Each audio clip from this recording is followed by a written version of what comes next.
இன்றைக்கி நம்ம வீட்டில் இருக்கக்கூடிய ராகி மாவை பயன்படுத்தி எப்படி ரொம்பவே ஆரோக்கியமான லட்டு செய்கிறதுன்னு பார்க்க போகிறோம். இந்த மாதிரி லட்டு செஞ்சு நீங்கள் வளர்கிற குழந்தைகளுக்கு டெய்லி 2 கொடுங்க, ரொம்பவே ஆரோக்கியமாக இருப்பாங்க.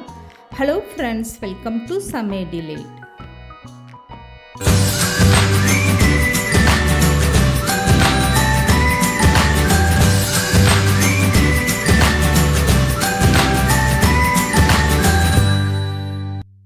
இப்போ இந்த ராகி மாவு லட்டு செய்கிறதுக்காக 4 கப் அளவுக்கு ராகி மாவு எடுத்து ஒரு அகலமான பாத்திரத்தில் சேர்த்துக்கோங்க. இதோட அளவுன்னு பார்த்தீங்கன்னா 1/2 கிலோ அளவுக்கு நான் ராகி மாவு எடுத்திருக்கேன். இந்த கப்பில் எனக்கு 4 கப் அளவுக்கு மாவு வந்திருக்கு.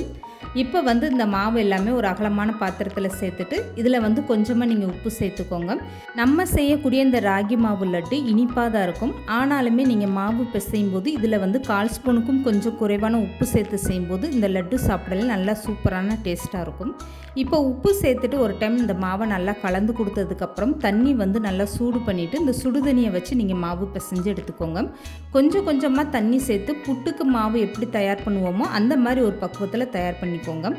இந்த 4 கப்பு மாவுக்கு எனக்கு கரெக்டாக 1 கப் அளவுக்கு சுடுதண்ணி தேவைப்பட்டுச்சு. கொஞ்சம் கொஞ்சமாக தண்ணி சேர்த்து இப்போ மாவை நான் இந்த மாதிரி ஒரு பக்குவத்தில் தயார் பண்ணிட்டேன்.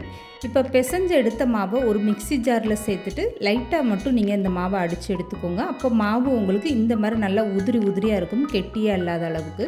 ராகி மாவை நீங்கள் மிக்ஸியில் சேர்த்து அரைக்கும் போது ஒரு டைம் மட்டும் மிக்ஸி ஜாரை சுற்ற விட்டிங்கன்னா போதும். ரொம்ப நேரம் சுற்ற விட்டிங்கன்னா மாவு ரொம்ப கெட்டியாயிரும். இப்போ எடுத்த மாவை இந்த மாதிரி நீங்கள் கையில் பிடிச்சி பார்த்தீங்கன்னா இந்த மாதிரி ஒரு பக்குவத்தில் இருக்கணும். இப்போ இந்த மாவை அவிச்சு எடுக்கிறதுக்காக ஒரு இட்லி பாத்திரத்தில் தண்ணி சேர்த்துக்கோங்க. தண்ணி நல்லா கொதிச்சதுமே இட்லி தட்டு வச்சுட்டு அதுக்கு மேலே ஒரு வெள்ளை துணியை விரித்து விட்டுட்டு அதுக்கப்புறமா இந்த மாவு எல்லாமே சேர்த்துட்டு ஒரு 10 நிமிஷம் நீங்கள் அவிச்சு எடுத்துக்கோங்க.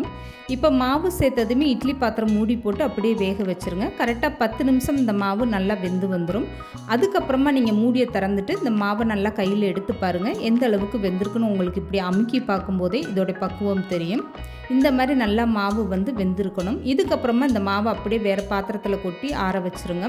இப்போ வறுத்த நிலக்கடலை 400 கிராம் அளவுக்கு எடுத்து அதை தோல் நீக்கி எடுத்து வச்சுருக்கேன். இதுக்கப்புறமா 50 கிராம் அளவுக்கு கருப்பு எள்ளு எடுத்துக்கோங்க.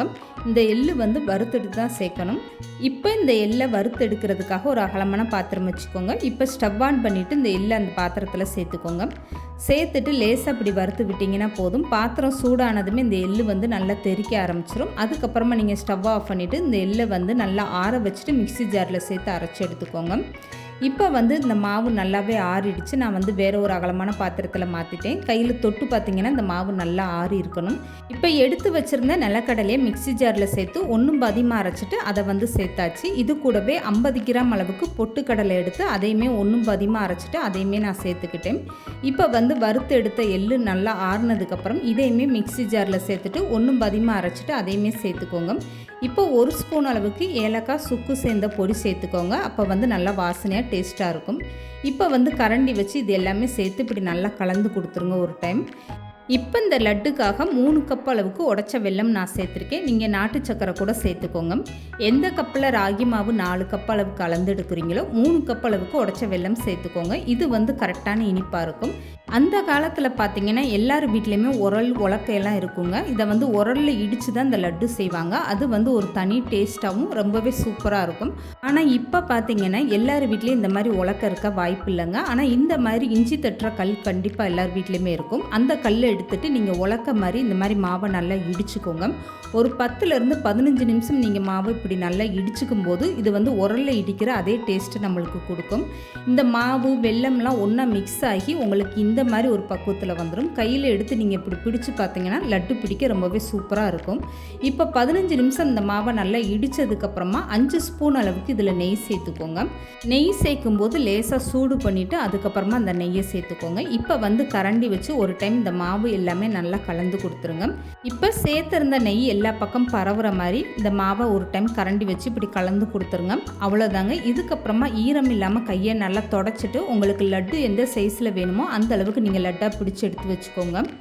இந்த மாதிரி அதிக அளவில் நீங்கள் லட்டு செஞ்சுட்டு ஒரு ஈரம் இல்லாத டப்பாவில் ஸ்டோர் பண்ணி வச்சிங்கன்னா 4லேருந்து 5 நாள் ஆனாலும் கெட்டே போகாதுங்க. சாப்பிட ரொம்பவே செம்மையான டேஸ்ட்டாக இருக்கும். இந்த மாதிரி ஒரு ஹெல்த்தியான ராகி மாவு லட்டு நீங்களும் கண்டிப்பாக ட்ரை பண்ணி பாருங்கள். சில நேரம் நம்ம வீட்டில் உள்ள பசங்கள்லாம் சாப்பாடு வேணான்னு அடம் பிடிப்பாங்க. அந்த மாதிரி டயத்தில் நீங்கள் இந்த ராகி மாவு லட்டுலேருந்து ஒரு 3 லட்டு எடுத்து கொடுத்து பாருங்கள். வயிறு ஃபுல்லாயிரும். அந்த நாள் முழுவதுமே அவ்வளோ சுறுசுறுப்பாக ஆரோக்கியமாக இருப்பாங்க. இந்த வீடியோ பிடிச்சிருந்தா லைக் பண்ணுங்கள், ஷேர் பண்ணுங்கள். மறக்காமல் சமையல் டிலேட் சேனலை சப்ஸ்கிரைப் பண்ணுங்கள்.